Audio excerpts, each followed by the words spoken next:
Hey, good morning, everyone. It is RJ here.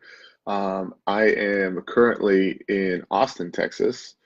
Many of you guys know I've started traveling a lot lately for work in my job.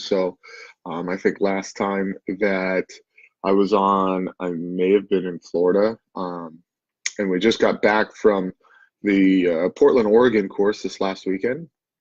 And so my hopes for today's episode was to talk a little bit about comments and things that came up from that course and how everything went and where it's going in the future. And really excited about it.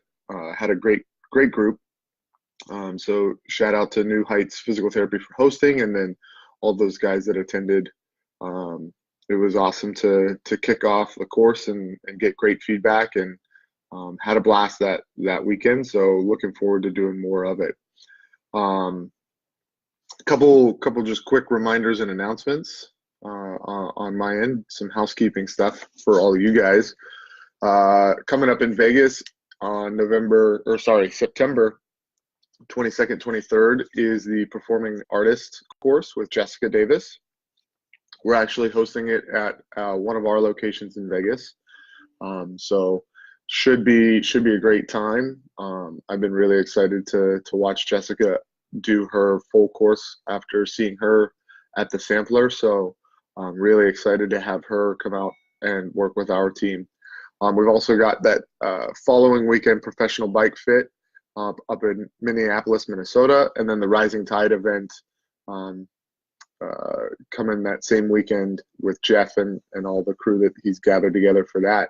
And then we have virtual ICE registration still open until September 11th. So if you're looking for a great way to get exposed to a lot of this content trickled out throughout the entire year, would be an excellent way to do so. So please check any of that stuff out if it interests you. More information can be found on ptice.com. So coming off the course this last weekend, I also got to debrief with Jeff a little bit, and I think we're really honing in on what the message that we want to carry forward for how this course should be delivered, especially now after getting one under our belts. And that's that, you know, what I was telling Jeff in review with it, the way that you can get into vestibular management, you could get pretty into the weeds, and in a very good way. But I think for a lot of the people that we're trying to reach, that's not necessarily how we're trying to position the course that we're teaching. You can get pretty expensive equipment, and you can load out your facility with hundreds of thousands of dollars of things to manage some of these cases and do, you know, expert diagnosis and diagnostic testing and all these advanced components to it. And there's great courses and there's great material out there to do that. But our goal with what we wanted to create was give people that came through the course a very, very solid skill set to assess and manage it and move most of the common problems that they would see in an outpatient practice along in the right direction, and arguably with a bare bones type approach.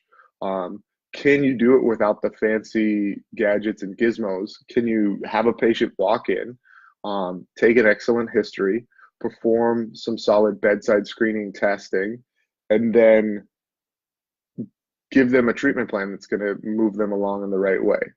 And for most of the patients that I've seen over the course of my career, I'm confident that there's a way to communicate that and to do that and to get people going in the right direction without having to, spend tens of thousands of dollars on equipment.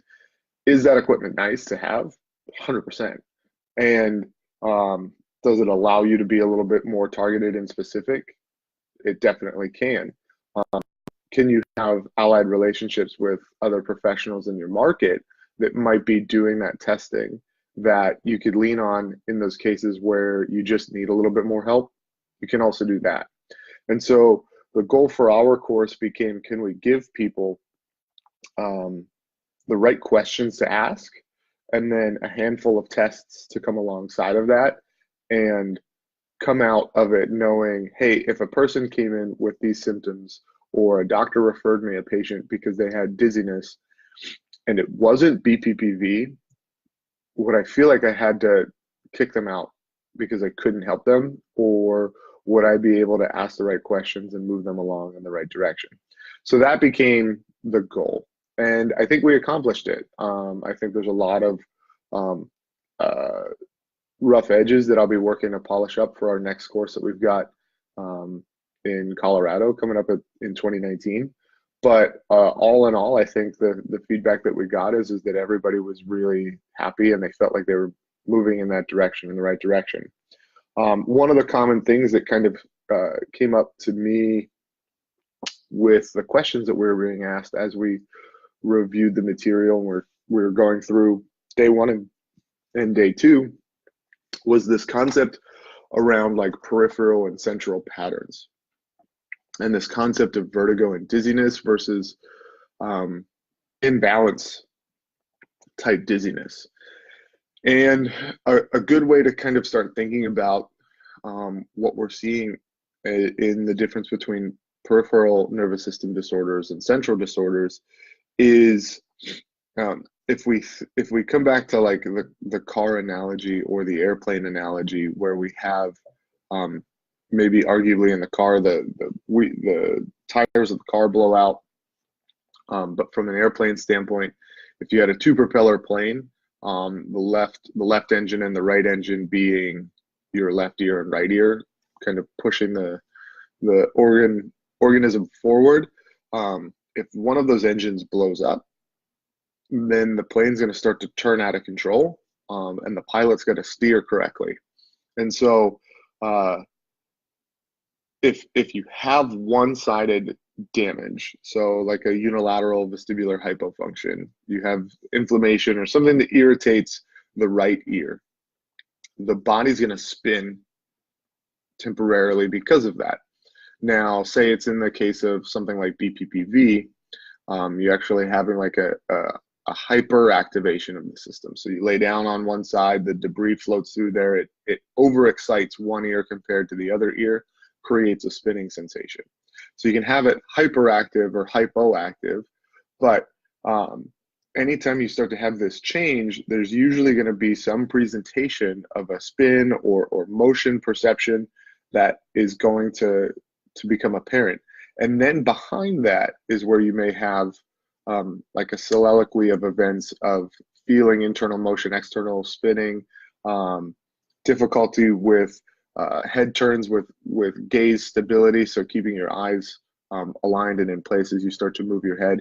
And as these things change over time, we want to see some healing that's taking their normal process alone, but the rehab side of it is going to move them along a little bit further. Your central type patterns, like say like a vestibular migraine disorder, or like a chronic dizziness that was never really compensated for, should present a little more murky. Their symptom patterns aren't going to be as clear. Their behavioral patterns, their triggers, all of those things are a little bit more clouded. Generally, those symptoms last and persist more commonly throughout the whole day, with weird variations that don't necessarily match any patterns. Things can just kind of flare up and get worse. Sometimes it's with activity, sometimes it's without activity, sometimes it's early in the day, sometimes it's later in the day. So we want to start looking at things more from like an oculomotor standpoint. Do we see any changes there? Does the patient complain of things like double vision and difficulty driving at night, and things where we can start to test out like skew deviations? So we're doing cover uncover type tests, we're doing cover cross cover type tests to see are there underlying patterns that we can tease out. And when we run through our peripheral nervous system tests, do those tests seem to check out? Or do we have this kind of just complex, vague symptom pattern that has mild worsening of symptoms when we try to stress the system, but nothing clearly kind of stands tall. And so the central ones tend to be a little bit more difficult to rehabilitate, but they also tend to be a little bit tougher to just jump on right away easily, because their pattern is a little more diffuse. Um, Ataxia, or like that, the unsteady, uneasy with how they're walking is sometimes a great indicator.